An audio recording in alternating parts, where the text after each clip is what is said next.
इतिहास में किसके निकट है ये, कैसे ये पहले अमेरिका के निकट था संविधान सभा में, बाद में संविधान में विधान ब्रिटेन के निकट बैठ गया, लेकिन पुनः एक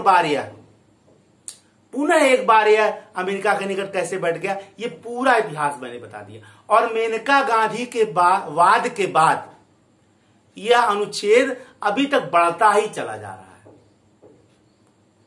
क्योंकि प्राण और दैहिक स्वतंत्रता की परिभाषा एक अंतहीन है, या आप कह सकते हैं कि यह एक अपरिभाषित शब्द है। इसके तहत क्या शामिल होगा यह बता पाना भी संभव नहीं। अब नींद का अधिकार भी इसके तहत सम्मिलित है, एकांतता का अधिकार भी इसके तहत सम्मिलित है, चिकित्सा पाने का अधिकार भी इसके तहत है, सर विधि सहायता पाने का अधिकार भी इसके तहत है, काम का हर मतलब आप मनुष्य के जीवन को वह सारे विषय जो अर्थपूर्ण गरिमापूर्ण बनाए। अब जीवन को अर्थपूर्ण और गरिमापूर्ण तो बहुत, अब बिजली पाने का अधिकार ये भी जो है वो जीवन को अर्थपूर्ण बना रहा है। भाई अंधेरे में क्यों रहेंगे आपको नींद अच्छी आए नहीं होगा तो आपके प्राणदायी स्वतंत्रता से आप वंचित हैं। नींदो अच्छा आना चाहिए, नींद का अधिकार भी इसके तहत आ गया। अब देख लीजिए, मनुष्य के जीवन को अर्थपूर्ण गरिमापूर्ण बनाने का पूरी प्रक्रिया आर्टिकल 21 है। कितना हो पाता ये अलग की बात है, कितना उसका जीवन अर्थपूर्ण बन पा रहा है, गरिमापूर्ण बन पा रहा है, ये हम रोज देख रहे हैं। भारत के लाखों लोग लॉकडाउन की प्रक्रिया में पैदल चल दिए 1500 कोस। क्या यह जीवन को अर्थपूर्ण बना रहा है, गरिमापूर्ण बना रहा है? जहां 130 करोड़ जनता द्वारा चुनी हुई सरकार है, भले उतने लोग वोटिंग में शामिल ना हो रहे हों, माना तो यही जाता है ना। और उस देश में सरकारें इतनी असंवेदनशील हो जाएं कि 1500 कोस लोग इसलिए केवल चल दें कि उनका कोई भी, अगर वो वहां रह जाएंगे तो उनका जीवन खतरे में पड़ जाएगा। शायद कार्ल मार्क्स का वह शब्द गरीबों का कोई देश नहीं होता, क्या यह भारत में भी सत्य हो रहा है? गरीबों का कोई देश नहीं होता, ये क्या लॉकडाउन पीरियड में हमने देख लिया। कई लोग तो मर गए रास्ते में, कई लोग करोड़ों लोग बेरोजगार हो गए, भूखे मरने की स्थिति आ गई, मर भी रहे होंगे भूखे। अब तो भूखे मरने का समाचार ही नहीं आता, जैसे लगता है मीडिया को नियंत्रित कर दिया गया या मीडिया को उससे सरोकार ही नहीं है।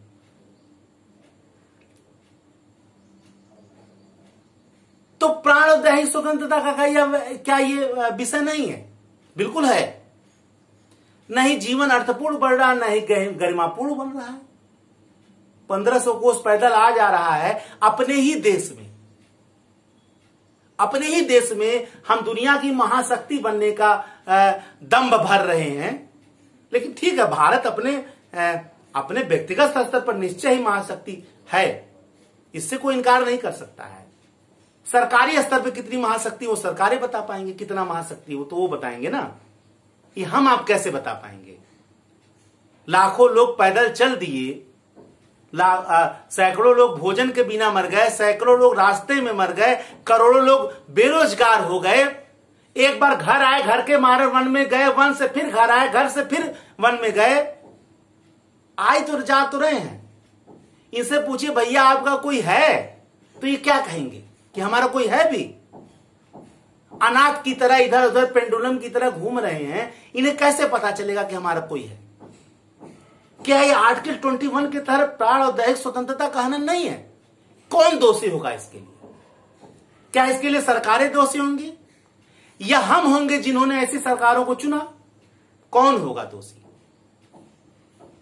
ये एक यक्ष प्रश्न है जो बार बार हम 130 करोड़ भारतीयों को बार बार हमारे समक्ष खड़ा रहेगा। ऐसा प्रश्न हमें इसके बारे में जरूर सोचना होगा।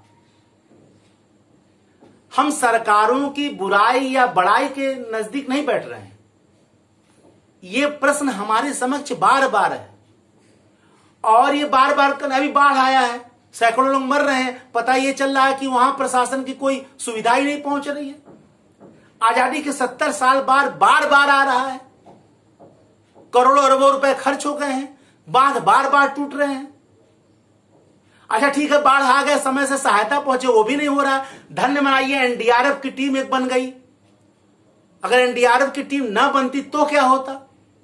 ठीक है, हमारे सैनिक जवान करते थे, लेकिन क्या पूरी जिम्मेदारी इन्हीं की है क्या?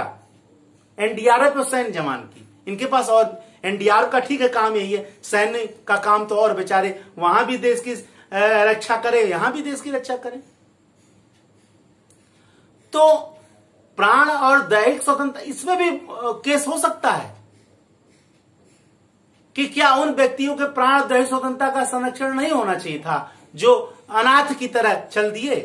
खैर आइए हम लोग अपने, नहीं मैं ये बता रहा हूं कि ये सब अनुच्छेद ऐसे ही बढ़ता चला जाएगा, क्योंकि प्राण और दैहिक स्वतंत्रता अपरिभाषित है और आने वाले दिनों में बहुत आश्चर्यजनक विषय भी जुड़ जाएंगे इस अनुच्छेद में। जो मैंने आपको बताया, नींद का अधिकार, एकांतता का अधिकार, भोजन का अधिकार, काम का अधिकार, सब जुड़ता चला जा रहा है। कितना मिल रहा है इसका कोई जवाब नहीं है, जुड़ जा रहा है। ठीक है, अधिकार होना अलग की बात है, अधिकार मिलना अलग की बात है। दोनों में जमीन आसमान का अंतर है, जमीन आसमान का अंतर है।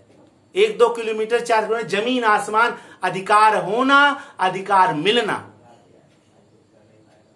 आपको आश्चर्य लग रहा होगा, लेकिन ये बिल्कुल सत्य है। अगर नहीं है तो एक आपको कानून और संविधान की सीमा इसी से पता चल जाएगी, किसी शक्तिशाली व्यक्ति से भिड़ जाइए या कोई शक्तिशाली व्यक्ति आपसे भिड़ जाए, आपको कानून चलाने वालों की ताकत, कानून की ताकत नहीं बोल रहा हूं, कानून तो भाई एक बहुत महान है, संविधान बहुत महान है, उसके चलाने वाले आपके पक्ष में कितना है यह आपको तत्काल पता चल जाएगा।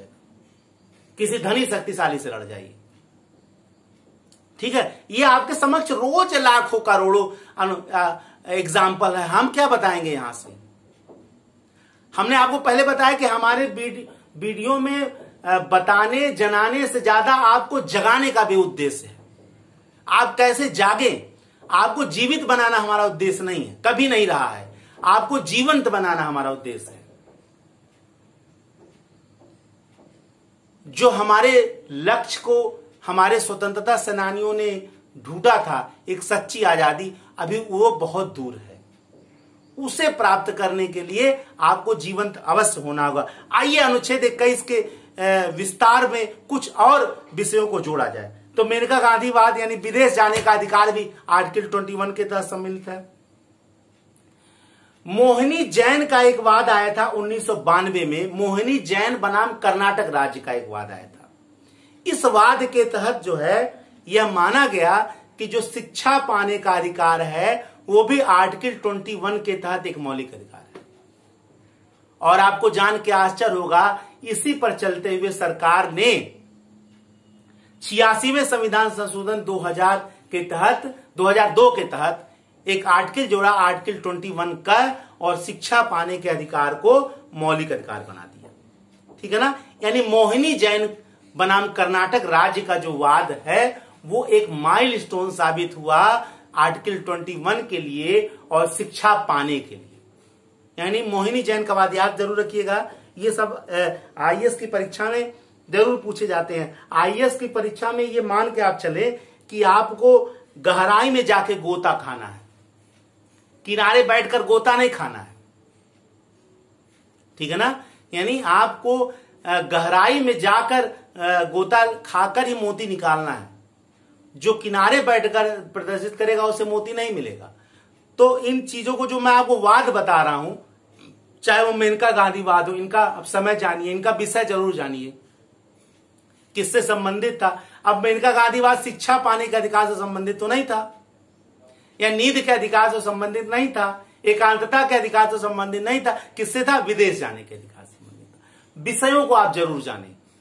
आप ये कभी नहीं कह सकते कि ये चीज मैं क्यों जानूं या इसके जानने की आवश्यकता क्या। सिविल सेवा में आपको ब्रह्मांड के सारे महत्वपूर्ण सूचनाएं जरूर ज्ञान होनी चाहिए। बहुत कठिन नहीं है, समय लगेगा, परिश्रम लगेगा, मेहनत लगेगा और मेहनत से ही सब कुछ होता है। मेहनत ही आपको वो दिला सकता है जो आप स्वप्न में कभी देखते हो।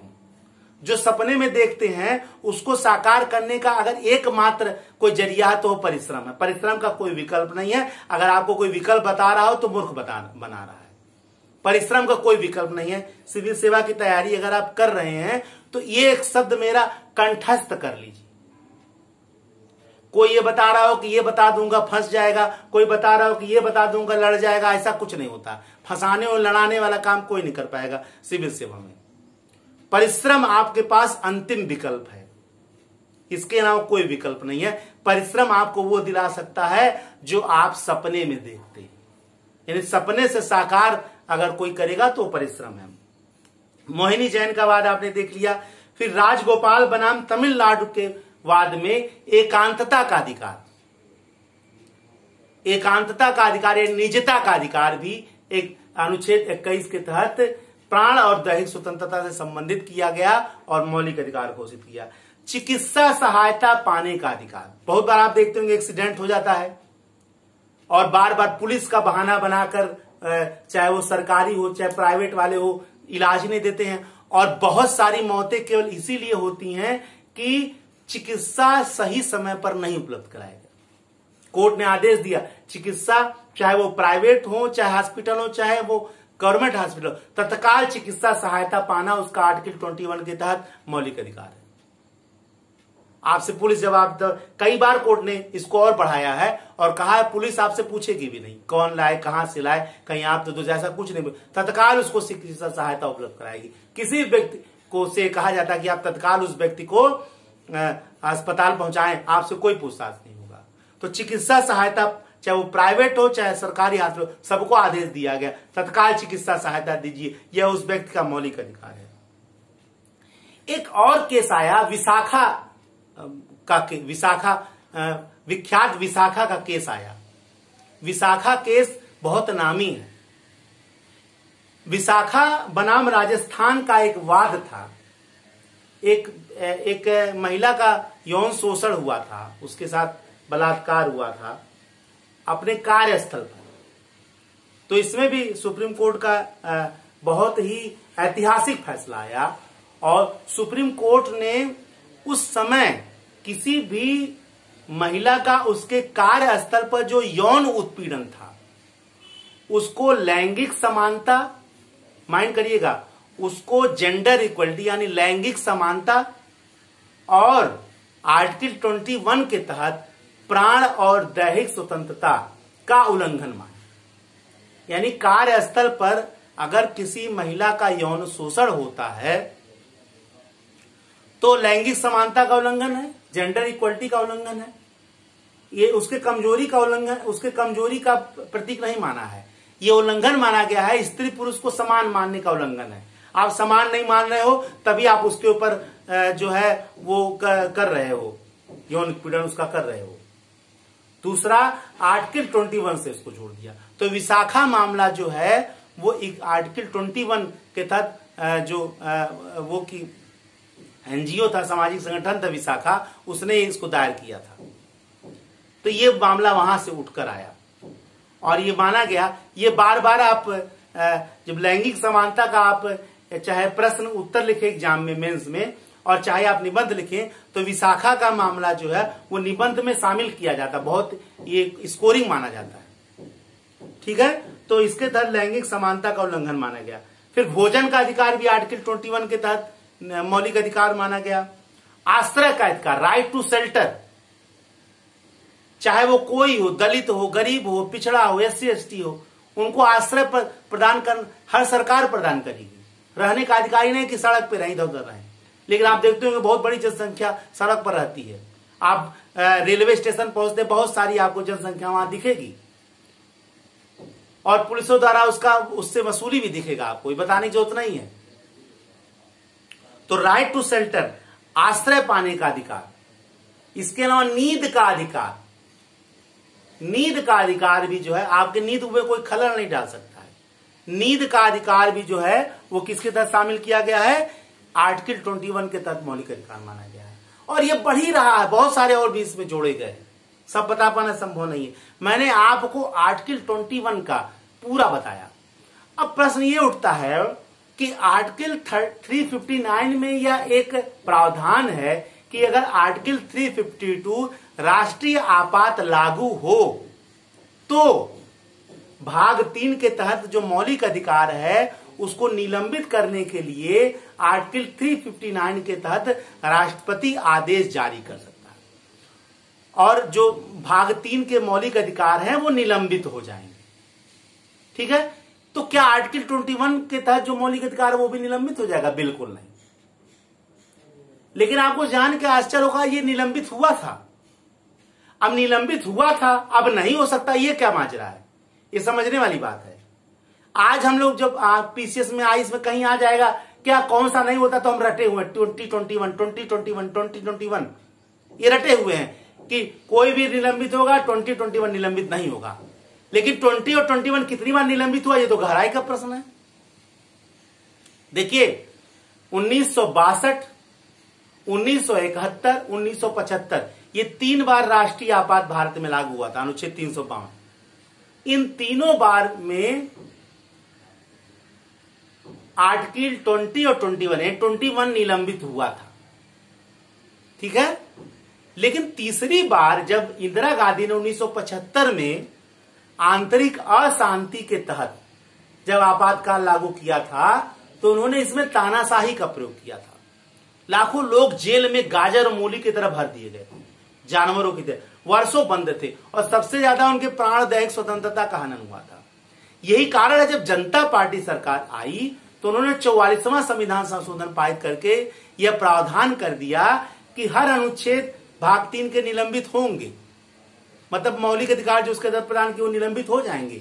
लेकिन अनुच्छेद 20 और अनुच्छेद 21 के तहत जो मौलिक अधिकार है वो निलंबित नहीं किया जा सकता।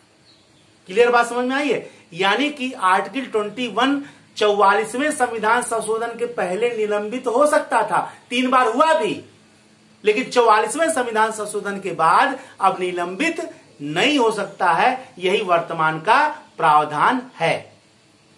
यह मैंने आपको आर्टिकल 21 के बारे में बहुत विस्तार से बताया। चाहे मेंस में लिखिए चाहे प्री में लिखिए, आप इतना ही लिख दें बहुत नंबर मिल जाएगा। ठीक है, नेक्स्ट वीडियो में एक नए विषय के तहत उपस्थित होऊंगा। तब तक के लिए जय हिंद, जय भारत, वंदे मातरम। धन्यवाद।